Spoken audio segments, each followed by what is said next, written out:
Areas around Dorchester's Upham's Corner have some challenges, but over the past 40 years, they've also made some progress in housing and economic development. And much of the credit goes to community-based nonprofits, including the Dorchester Bay Economic Development Corporation, or EDC. Do tell us about some of the progress, and an event on June 6th to mark the group's 40th anniversary is the Executive Director, Perry Newman. Thank you very much for being with us, Perry. Pleasure, Chris. Thank you. Perry, let's go back 40 years. I remember this area as being one of those places that you talked about with disinvestment. What's changed? Well, I think the area has always been vibrant. It's always had what shall I say, the ingredients for a tremendously lively neighborhood, but it suffered from disinvestment for many, many years through a variety of policies and projects and so forth that were reflective of inequities in our society. And happily, the worm seems to be turning a little bit, and there's investment coming into Upham's Corner, and we happen to be positioned there in such a way that we can continue to build on that momentum and really make Upham's Corner the kind of community that everybody hopes it will be. Of course, one of the great things about EDCs and CDCs is that you don't just have this sort of spot development agenda. You have a vision. What is the vision for Upham's Corner? Well, Upham's Corner is really sort of in the limelight at the moment. Of course, as I said, our headquarters are right there at the intersection of Columbia Road and Dudley Street. But it is the focus of the city's Imagine Boston 2030 innovation effort. And so there's a tremendous amount of excitement around Upham's Corner about what might happen, the redevelopment of the Strand, the Boston Public Library building a new branch, redevelopment and development of affordable housing in the area, and of course the development of our own Pierce building right at that intersection that I mentioned. So the vision is to build a community of arts activity, creative economy activity, performance space, and affordable housing so that we really have a vibrant ecosystem of people living and working together in this really wonderful neighborhood. I do remember a time when culture in Upham's Corner meant let's have something happening at the Strand, but I think you're looking into a lot more than that, aren't you? Right. Well, the Strand needs to achieve its potential, and it's got a large space and so on and so forth. And what's suited for that? Well, not everything, you know.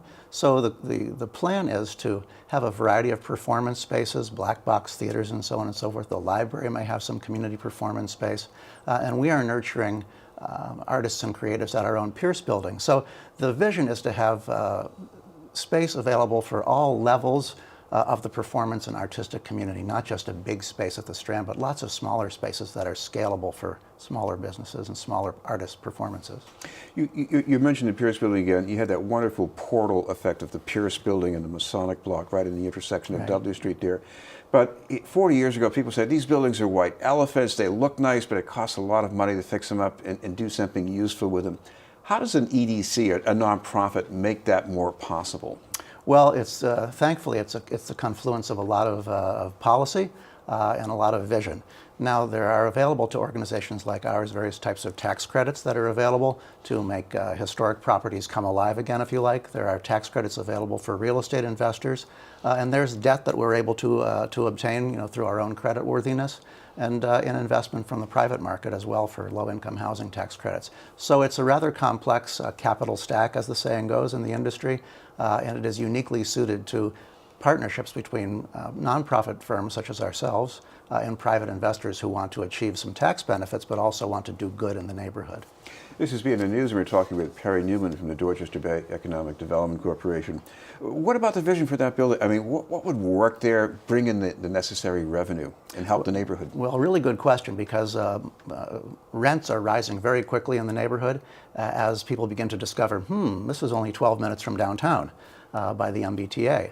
So what will work in the building is dependent upon how much of that aforementioned capital stack we're able to assemble. Through the use of tax credits and a variety of other devices, we're going to be able to keep the rents lower and be able to nurture some artists, creatives, designers, fashion, and so on and so forth right in the Pierce building. The Fairmount Innovation Lab, which is an accelerator and incubator for smaller businesses, entrepreneurs, startups, one-person shops, is housed right within the Pierce building, and we want them to grow in that building so that we can build entrepreneurial ecosystems at an affordable rate right in our building.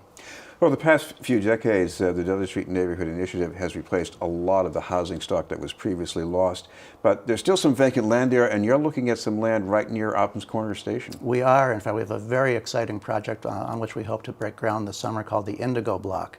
The Indigo Block will be right next to the Upham's Corner MBTA station.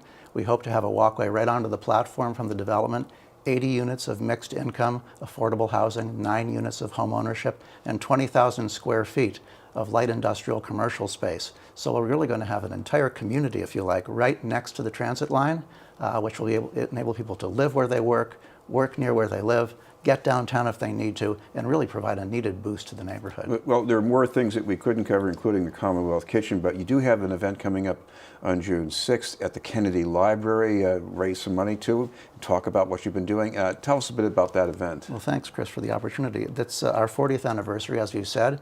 It's celebrating not only the founders of our organization, but the great work a lot of people have done over the years to build the organization and to build the community. We're honoring 2 luminaries, Tom Glenn, who was the CEO of Massport, and Charlotte Golar-Ritchie, who was a state rep and really a visionary in terms of equity and so forth, shining a light on these people, shining the light on the organization's great achievements, and above all, the community. It happens to be the JFK Library's 40th anniversary this year together with ours, so we hope to raise a glass to each other and raise a little money at the same time. And of course, if people want some more details, you've got a website for the EDC that they can look at too, right? We certainly do, dbedc.org.